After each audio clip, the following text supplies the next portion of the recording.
Hello everyone, it's Nen from Insightful Vibrations. Thank you so much for tuning into the channel. Thank you for subscribing, and I encourage you to do so if you have not already. And I appreciate all the likes because they help me understand which videos are useful to you, and that will help me improve the delivery of my forecasts. And as usual, we will start with the astrology for the week of July 3rd to 9th, 2017, and then I will append a video for each zodiac sign, and we'll use the Lenormand Gilded Reverie deck to deliver that forecast for each zodiac sign. Now remember that these are general forecasts, and therefore not all comments will apply to all people, except that the astrology will apply to most people. And when you're watching those videos, you should watch your sun sign, moon sign, and rising sign or ascendant, because those will collectively give you a more comprehensive picture. So what's going on in the skies today? Well, it's a fascinating week, I'll tell you, because we start off very gently with the moon in Libra, and then it transitions into Scorpio, and then into Sagittarius, and then into Capricorn, culminating in a full moon on July 9th. So the week does intensify somewhat midweek, and then again on Sunday, the day of the full moon. Now the full moon will happen in the wee hours of Sunday, so just shortly after midnight here in the Stoney Creek, Ontario, Canada region, and of course you'll have to check the sources you have to determine when it will happen in your area if you are not in this region. And we also have some nice aspects here with planets forming congenial relations, and the first one is July 4th. On that date we have Mercury squaring Uranus. Now we know that squares are intense sort of alignments, but at the same time they can be reward producing or breakthrough producing kind of effects. So with this one, Mercury is all about communication. It's all about thought process. It's all about technology, transportation, those kinds of things. And Uranus is that really wild card planet that gives us these wild ideas that nobody's ever thought of, these very forward-thinking ideas, the eccentricities, the sort of electrical charge we need to keep stimulated in life and make things happen and change. And this very transformative planet being in a square aspect to Mercury means that all kinds of things could shake up in the communication, transportation, technology realms. I believe that those of you who are writing, who are communicating, who are journalists, who are lawyers, who are paralegals, who are basically authors of novels or any kind of communication efforts, even blogs, I feel that you will absolutely shine this week with this, and you may even think of an innovative way to present your material, present your ideas, and present some very novel ideas this week. So this is a really, really nice aspect. And this includes all of you videographers out there who have YouTube channels and other channels out there.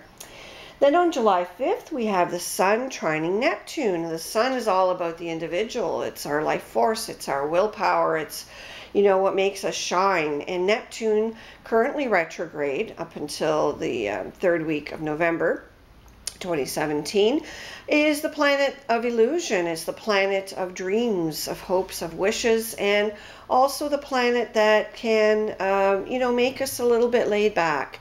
So with the Sun in a beautiful, relaxed trine with Neptune, we may feel that we have a tendency to shirk our responsibilities sometimes. So keep your schedule in balance. Make sure you get your work done, but also make sure you get the appropriate R&R. And if you feel that your to-do list is getting longer than you care, or that it's just not being checked off enough this week, maybe you should just give that some conscious effort to change that, because it will be pulling at you to relax a little bit more this week. Now this is a fantastic trine for those of you who are on vacation, so enjoy that.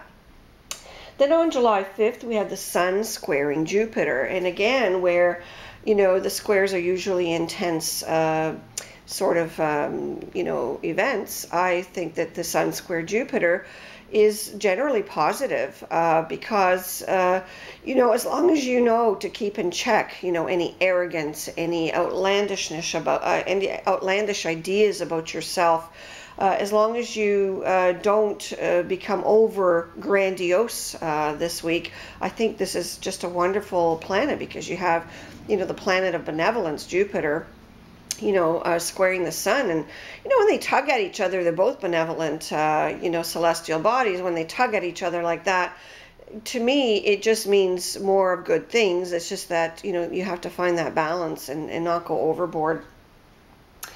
I also feel that with July 7th, Mercury sextiling Venus, this is a really, really nice, chance for all of you to make money off your communication, transportation, and technology sort of issues. And, this will be really great for those of you who are trying to think of new ways to generate income or revenue. And also it may, bring communications about money that are positive, also communications about love. So this is very, very positive. On July 9th, then, we culminate into the full moon at 17 degrees Capricorn.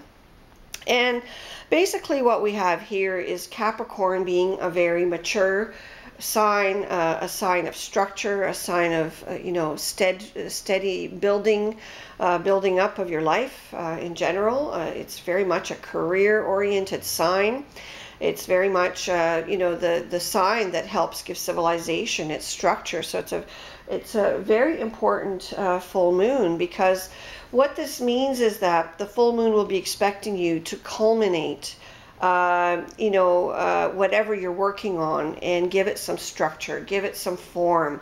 You've been working on this pottery, and if it's still looking like wet clay, it's not happening. It's not going to be what you desire. But if you start actually, forming it and baking it and giving it whatever TLC you can, I feel that you can really build a long-lasting structure, because that's what Capricorns do. They build long-lasting structures. And that's what this full moon can represent. Now, we also have some real action in the stars. Well, the stars are fixed, so they don't really act per se. But what happens is that they have their own energies based on the alignments with other planets. Usually when they form conjunctions, we see some kind of activity that is related to the mythology of the star or star set. And what we have this week is quite a bit of action here. And unfortunately, with the full moon, we also have a culmination of energies that day that are very, very intense. These could even be violent energies of some kind. They could be energies that make people feel very egotistical, sort of taking on the attitude of my way or the highway.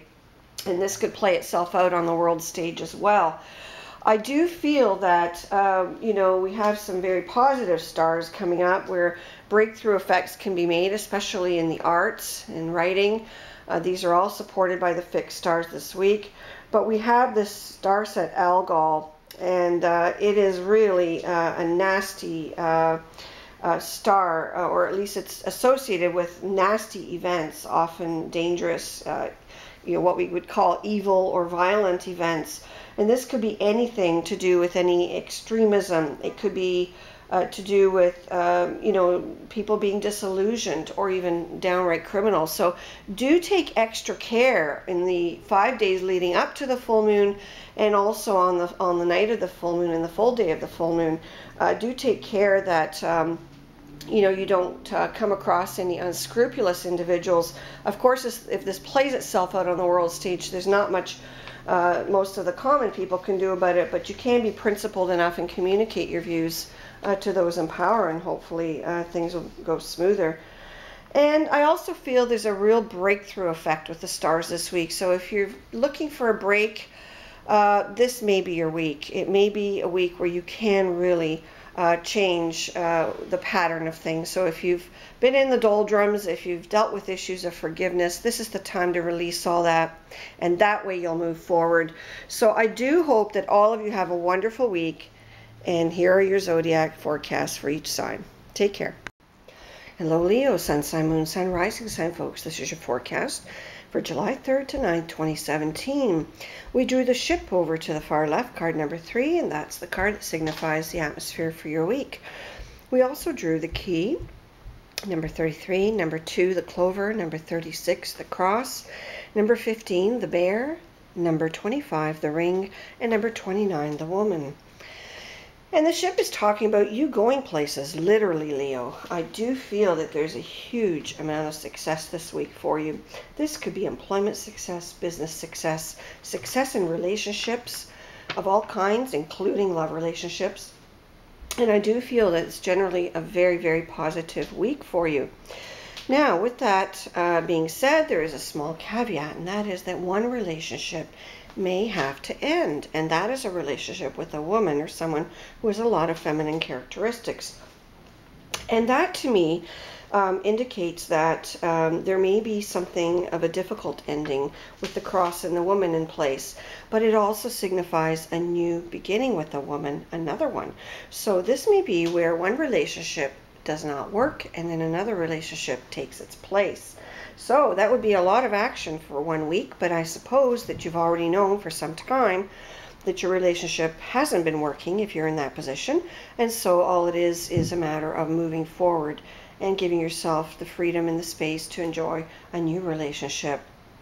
And that's exactly what the key shows, because that key card has a cage and a rose in it, and the cage door is open, so it's unleashing a lot of romantic potential this week. Now, some of you may meet someone very well-to-do with the clover card and someone in authority with the bear card. Someone possibly in the areas of finance, banking, investment, and someone just who's generally wealthy and has amassed a small fortune at least. And I feel with the ship coming through, you know, you may actually be meeting someone in a foreign location. So for those of you who are traveling for pleasure or for business purposes, you may actually find that you find a mate at a distance, or you meet up with someone you love at a distance. But also there could be some real prospects for financial success and windfalls during your travels. So this is really, really quite lovely. I also feel that you know, you'll find a solution and have some kind of a breakthrough with respect to some kind of property or monetary issues. You may strike some new contracts. So if you're unemployed, you may get a new job. But if you're unemployed, you know, unhappily, you may end that job with the cross and the clover there, and you may start a new commitment with the ring there. So I think this is all just really beautiful. And, you know, the ring doesn't just signify contracts. It sometimes signifies obligations or offers of some kind, you know, things that you have to consider or agreements that you have to strike up. But it also means with the ring and the woman juxtaposed, the woman usually representing a lover, that just, you know, points to me some kind of proposal. It could be an engagement, it could be you know, a proposal to, you know, be, you know, bound to each other in some other way. It could take the relationship to another level, such as dating each other steadily or moving in together. It is absolutely wonderful. So the vibes this week for you Leo folks are just really, really lovely. So don't fret about any endings, because new things will come up. Take care.